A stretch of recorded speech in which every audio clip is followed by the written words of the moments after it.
This is the Mike LiPetri Show.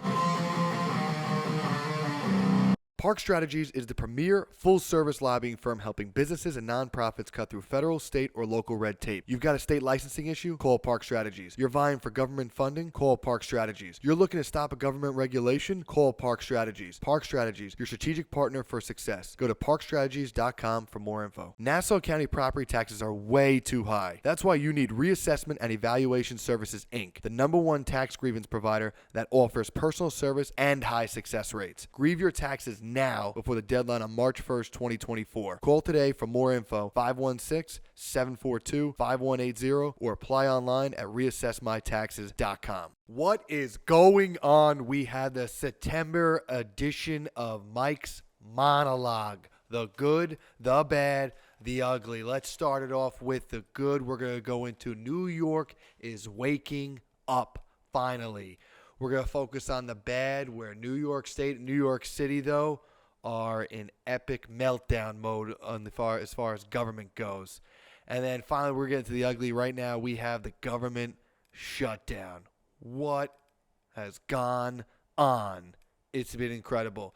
Let's get going. Let's dive right into it. Good. Let's focus on New York State residents are waking up, baby. They are waking up, and I want to focus on the Siena College poll. Check this out. A new Siena College poll of registered New York State voters reveals a strong consensus among Democrats, Republicans, and independents that what? The cost of living is too damn high. The cost of living is too damn high, and approximately over 80% of each group expressing concern with this. The cost of living is too high. Why? Because you're putting way too many burdens.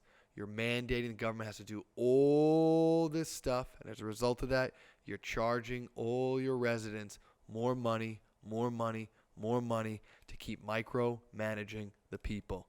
It's a problem.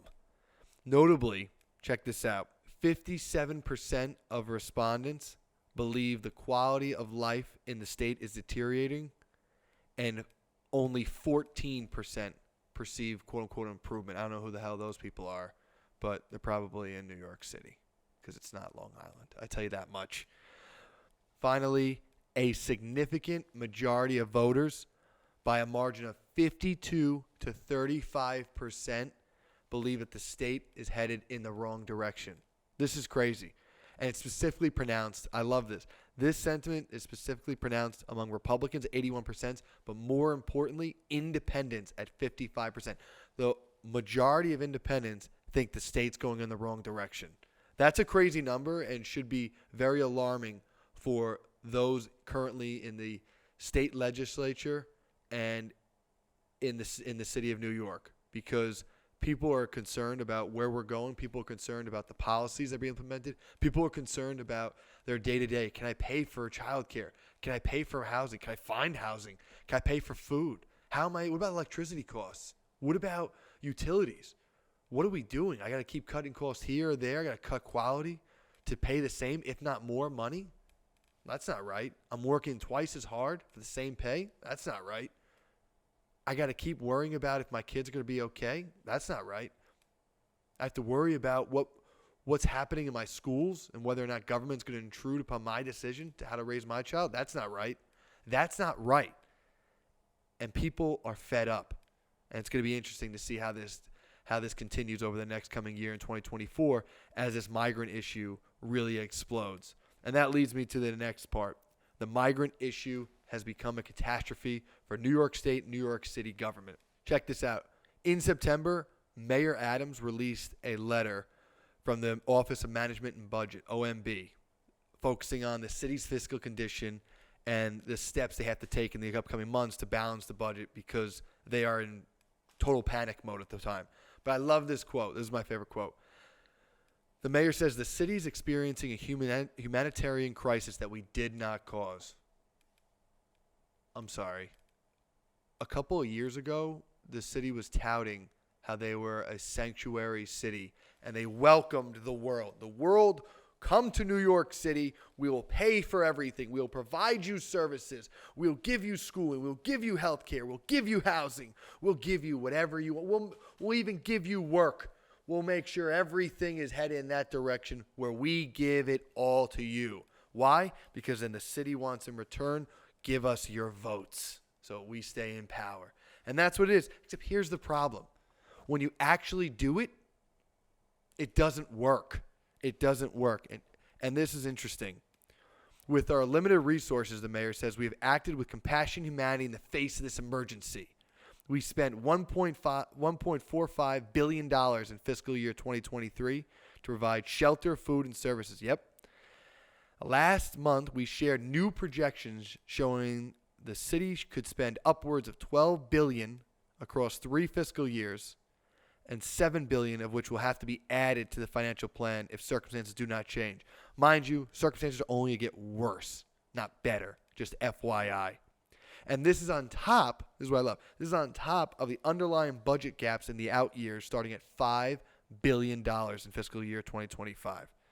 So you're looking at 17, probably 20 billion, if not more, 25 billion by fiscal year 2025 as this exacerbates and becomes more problematic. So this is what the city's looking at. Then let's focus on the state. Now, New York State agencies are being ordered to freeze spending in their budget proposals for the next fiscal year as the state faces major budget gaps in the years ahead. And this is according to the New York State budget director, who explained that budget requests should not exceed what was approved in the previous fiscal year. So that's crazy to me because you're looking at what? Budget gaps totally $36 billion over the next 3 years. And that's just going to get, again, exacerbated because the city's going to say, New York State, bail us out. And that's it. All our money, always going to be bailout. Long Island, always a bailout. And nobody cares about the safety side of it. Nobody cares about the criminal concerns. I mean, you have all these children, these migrant children, just being admitted to schools, no vaccines, whatever happened to vaccines, whatever happened to all that health care side of it. That's gone out the window. We just throw them right in. Okay, well, what about in the housing? You're going to be having all law-abiding citizens around you. You don't care about their health anymore? Nope, that's out of the window. Okay, well, what about the criminal side of it? I mean, many of these people now are burglarizing, larceny, fights, stabbings. Do we care about that? Nope, that's out the window. We don't care about that. So great. So our health and safety is now at risk. Our pocketbook is at risk. And frankly, this state of New York is at risk. So stay tuned for 2024 and see what's going to happen here. But people need to be aware of this, and people need to keep an open eye about exactly what's happening and not be, let's just say, duped with the smoke screen that's going to be played out in the upcoming 2024 election with politics. Ultimately, focus on the issues, not the drama, not the sports issues, not the celebrity issues. Focus on the real issues that affect your children, affect your family, affect your housing, affect your community, affect your lifestyle, affect your job, affect the way you're going to live these next 5, 10 years and beyond. That's what you have to focus on, all right? Ancient Rome, the old days of the empire, they used sports and other theatrics and theater to distract the people. You must be better than that.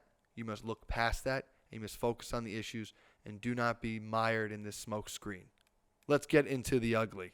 At the 11th hour, you saw a compromise made between the House majority Republicans and the Freedom Caucus, the fringe right within the House majority. Very interesting to see how this last second they avoided the shutdown because that's crucial. You can't have it where Senate Majority Leader Chuck Schumer in the United States Senate is doing his own continuing resolution where he passes this through and he looks like the hero and Republicans look like a disaster, a mess. That you can't do. So you have to have it where you come to a discussion. Let's pass the CR, the continuing resolution.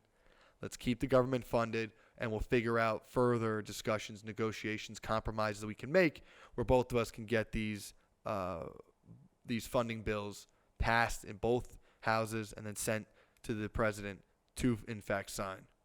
So this is the calamity people want to avoid in the future. The businesses, they want predictability.